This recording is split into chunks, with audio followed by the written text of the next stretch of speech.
Stranger Things 3's end credits explained. Hope you've had your fill of hamburgers and fireworks, because another 4th of July has come and gone, and with it a new season of Stranger Things. Filled to the brim with everything you've come to expect from the 80s nostalgia fest, it's got the power of friendship, Eleven being a badass, radical fashion, and of course Hopper being a grumpy dad. But after the glow of the Starcourt Mall's neon lights had dimmed and the season came to a close, the end of Stranger Things 3 had a few surprises in store, including a post-credit scene which seemed to tee up the future of the series. So that means it's time to break it down.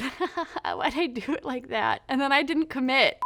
Of course, we are going to be spoiling the hell out of the ending of Stranger Things 3, so if you haven't finished your binge yet, we suggest you make like Dustin and head off to summer camp to meet the love of your life. Consider this your spoiler warning. Still here?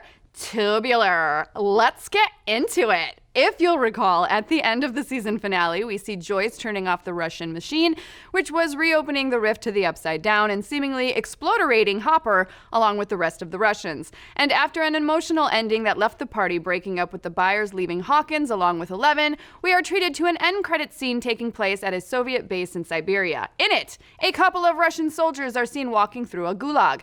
After walking past several locked cells, one of the soldiers begins to unlock one of the prison doors when he's stopped by the other soldiers saying, "No, not the American." They then open the next cell and drag out a prisoner who proclaims his innocence as they walk him down a very deep stairwell that heads into the bowels of the earth. After the Russian soldiers throw him into a new cell where he begs for his life, they open up a small door to the room, revealing that the Soviets have their own dun-dun-dun Demogorgon, which then very quickly chomps down on the unlucky man. Bummer.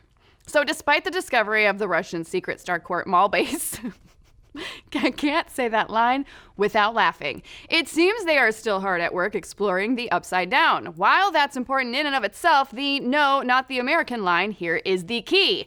While most fans seem to think the American they're referring to here is Hopper, who would have had to somehow avoid getting obliterated, then be captured by the fleeing Russians and transported to Siberia, we think this American might be another important character to the mythology of the series, Season 1 baddie, and Eleven's pseudo-dad, Dr. Martin Brenner. Side note, we do think Hopper is alive, but we'll get to that in a moment.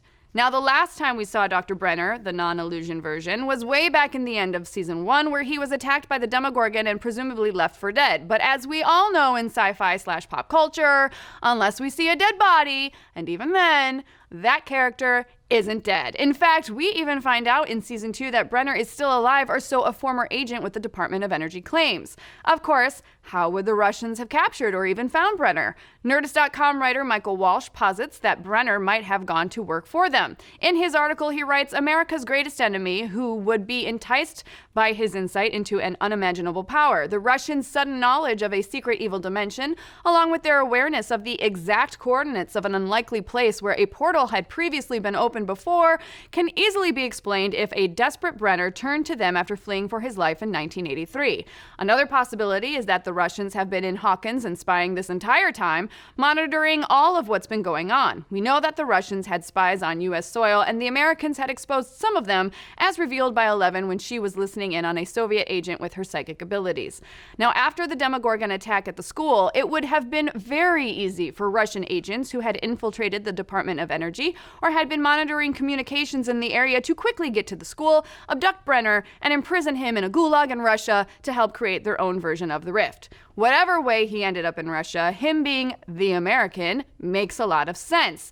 The closest we've had to a proper big bad beyond the various monsters from the Upside Down has been Brenner, and we've never really gotten a full explanation as to why the Upside Down is underneath Hawkins. Bringing Brenner back as the villain would be the perfect way to tie up the various threads that have been set up across the 3 iterations of Stranger Things. Not only would the personal connection between him and Eleven have an emotional payoff, but it would help expand the Russian plotline, which was just introduced in Stranger Things 3. Of course, this is just a theory, and we'll just have to wait until Stranger Things picks up in a couple of years to find out where the show is headed next. And as for Hopper's fate, well, as we said before, there was no body, and we didn't see him get incinerated by the shockwave from the gateway machine. The most likely explanation is that facing certain death, Hopper said, it and decided to take his chances in the Upside Down by jumping through the rift, and we imagine that one of the subplots to Stranger Things 4 will be how Hopper attempts to get back to the right side. But what do you folks think? Do you think the American teased in the end credits scene was Hopper or Brenner? What holiday do you think the next season of Stranger Things will focus on? And what flavor of ice cream would you most want to try at Scoops Ahoy? Let's discuss. Thanks for watching. If you like what you saw, why not give us a like and subscribe? If you want to get notified every time we go live with the show or drop a new video, feel free to mash that little bell so that you can be up to date on all of the latest theories, news, and rumors in the pop culture world.